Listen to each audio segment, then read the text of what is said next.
Peace and love. Today we're reading, today's 11th of October. Reading the newspaper. So these are the headlines.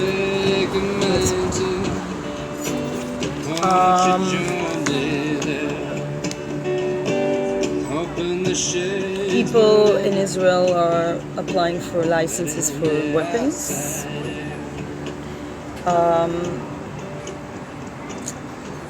Again, the BDS activist who refused entrance to Israel. One of the accusations is that she ignored Israel's activities for Palestinians. And we have Hurricane Michael hitting Florida.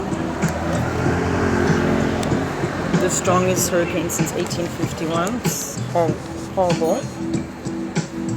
The result of global warming, but let's ignore it.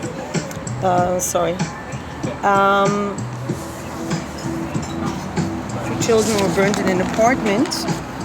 The parents left them alone apparently, and a fire broke out because of electricity. And the neighbors complained the fire department didn't come.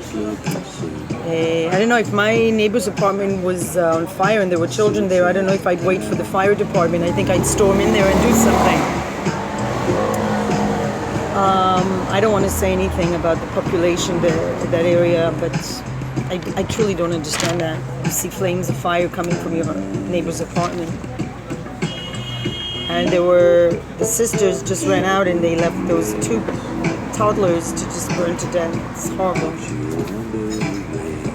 In a way, I shouldn't judge. I wasn't there, but I just don't understand that. Children that are 2 years old should not be left alone. Shosham? Then we have this. This one you can pay. And we have this. Wait. That. Then we have.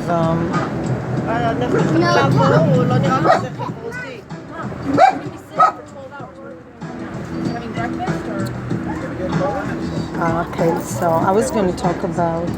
Okay, make that move all the way. Move all the way. Usher, move all the way. אני בסדר?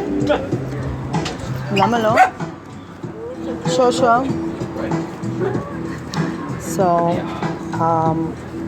this is an article about the Hebrew Brigade initiated by Jabotinsky and Trumpeldor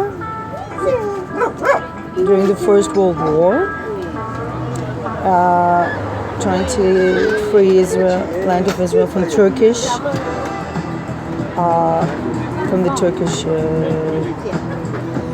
occupation. And 100 years after, there were people, volunteers to it's called the Hebrew Brigades. They've been officially recognized. They had, see how many people.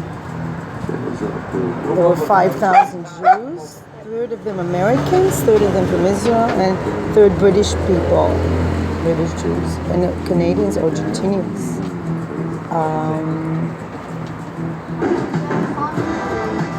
That left the Turkish army. They've been, first they were in the Mount of Olives, now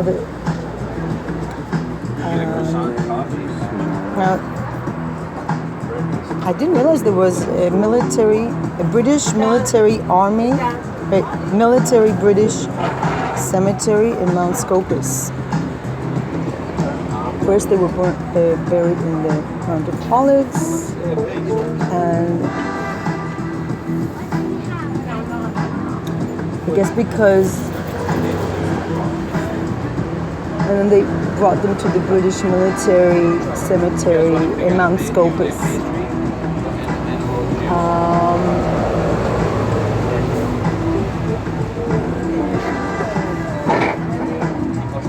Very interesting. The Prime Minister didn't come to the ceremony. but there were hundreds of people in Britain and the US. Interesting. This is Butinsky Street where I'm sitting, and he's the one who started the Hebrew Brigade. So,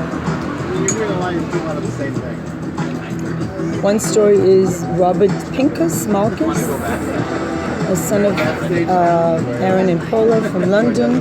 He came 1918. He was killed. But just before he was killed, he saw the entrance of General Allenby to Jerusalem, freeing Jerusalem from the Turkish occupation. And that paved the way towards becoming a state 30 years later. 45 of them have been buried in Israel. And yesterday they had a special, the first time, a ceremony marking 100 years.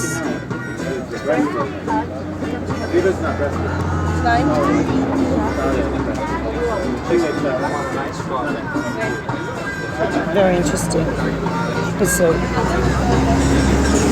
So,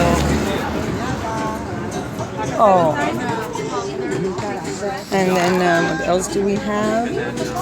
I don't really want to deal with the BDS, but this is an interesting topic, and I want to show you. Just a second. I'm turning it around.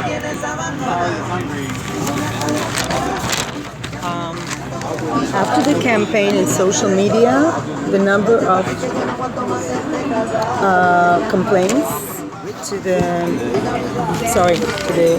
Centers for Sexual Attacks increased. Sorry, I'm translating as I read. 50% increase after the YouTube movements. So that's something good.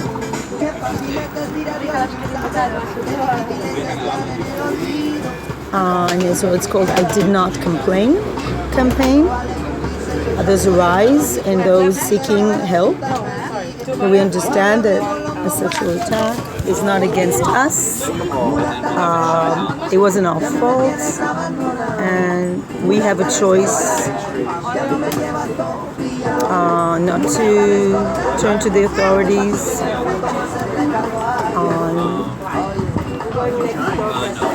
Karen Greenblatt from Laila Tov, a Good Night organization against sexual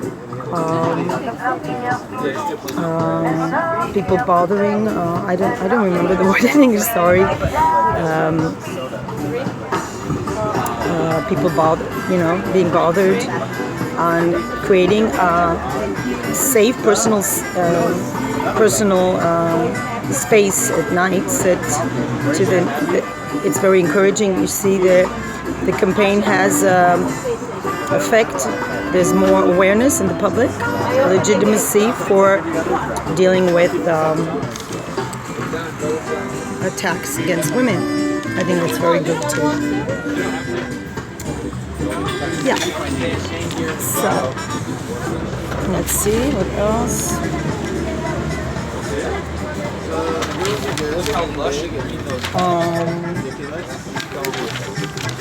So, yeah. That's the end of that. Let's see. Comparing Yediot Achronot. Still time. So we'll finish with this. Contrary to the last terror attack, where nobody stopped the terrorist, he managed. We see how heroic his act was to, after he had a knife at his back, he ran after the terrorist and saved people. He shot at the terrorist and managed to stop him. And thank God he was there. And what a courageous man! And he will get an award. Let's honor his memory. It's very sad.